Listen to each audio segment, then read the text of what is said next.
Hi everyone, and welcome to Men and Their Emotions. My name's Christina Hetherington. I'm a therapist and coach, and today I'd like to talk to you about how to be vulnerable.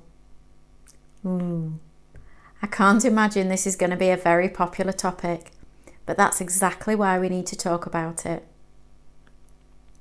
I recently wrote an article for LinkedIn all about how to be vulnerable and still be sexy. A lot of men think that these two are mutually exclusive. They don't believe that you can be vulnerable and sexy. Well, I beg to differ. I've noticed something. While I've been working with depressed men over the years, I've noticed that every single depressed guy I've ever worked with had one thing in common, apart from the depression. They had a fear of being vulnerable. They had a wall around their heart. They didn't share their feelings. They bottled them up. I don't think this can be a coincidence. Depression and fear of vulnerability. These guys didn't grow up in households where it was safe to show your emotions, to express your feelings. Emotions weren't expressed, or they certainly weren't expressed healthily.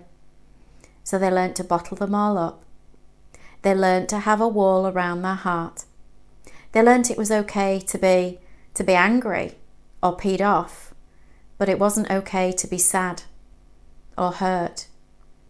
Tears were shameful. They equated vulnerability with weakness, and under no circumstances did they ever want to appear weak. Can you relate to any of this? When we have a wall around our heart, we block out the good stuff as well as the bad stuff. And that's not what we want. That's the last thing we want. When we bottle things up, they fester. They rot. They rust us. They're corrosive. They don't do us any good whatsoever. We're not living as our real selves. We're living behind a mask, and that never feels good. That's not what I want for you.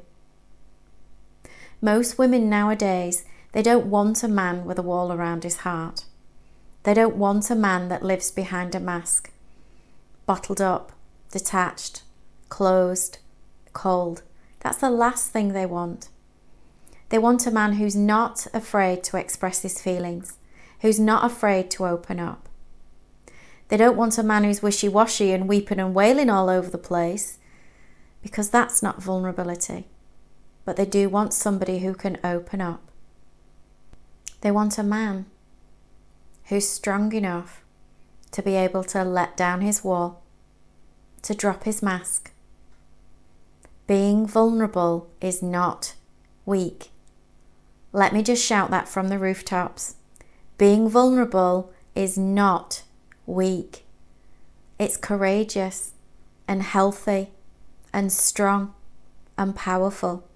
It's the opposite of weak. So what is vulnerability?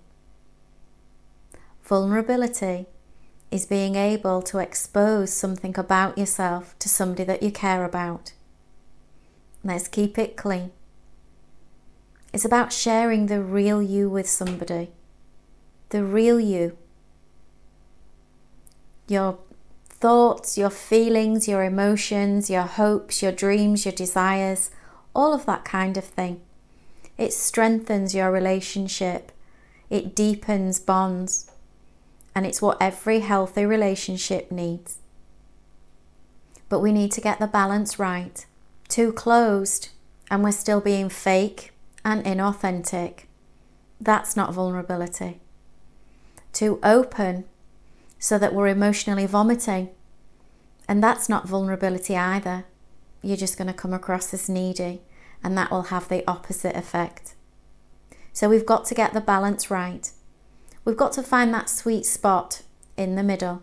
Being vulnerable is about exposing our weaknesses, our flaws, and saying to the world, this is who I am. I don't care what you think about me. This is who I choose to be. That's very sexy. True vulnerability is dropping the mask and living as the real you. And that's where deep happiness lies. You can't be happy unless you start to live as the real you. In order to be a strong, healthy individual, we need to be willing to do this, and it will improve every single one of our relationships.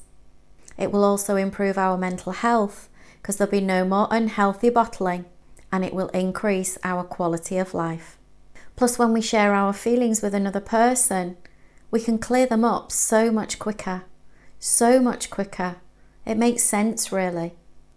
In my opinion, a real man is somebody who can be empathic. He can openly express his feelings and then still go and expertly chop wood. So I appreciate these old, ingrained, invulnerable habits will be very, very deep inside you. So my advice is to start slowly and to build up. I've got 5 ways that you can start to be more vulnerable. Number 1, do something that you're not good at and let others see. Nobody is good at everything, so just allow other people to see that. Laugh at yourself, have some fun, loosen up, don't be stiff, don't be cool, don't be macho. That's not what we want you to be. Just try this. Number 2, stop jumping to worst case scenarios. They're not motivating. Imagine the best possible outcome. Imagine all the wonderful things that can happen if you open up. Stop overthinking. Stop worrying about everything and just go for it. Number 3, start to get out those feelings that you've never talked about before. Just do this with yourself to begin with. Start talking about them out loud to yourself. Or you can journal them. Or even if you're musically inclined, you can write some songs. But just start to bring those feelings out gradually. Number 4, be brave enough to tell somebody how much they mean to you. This can be a friend, a lover, a family member. If you've never expressed to that person just how much they mean to you, then do it now. And if it feels too difficult to say it face to face, write it down. Send them a message or a card or an email. Number 5, make peace with your past. See how you can let things go. Draw a line under them. Decide that you're going to make a change. Today is the start of your new life. If you need some help with that, then just get in touch with me today. I'll leave my details in the description box below. It's time to let go. Time for a fresh start. So that's it for this week. I just want to re-emphasize as strongly as possible, being vulnerable is not weak. It's not weak. It's strong. It's the opposite of weak. And the more you do it, the happier you're going to feel. So if you've enjoyed this video, like, share and subscribe. And I'll see you all next time. Have a great week.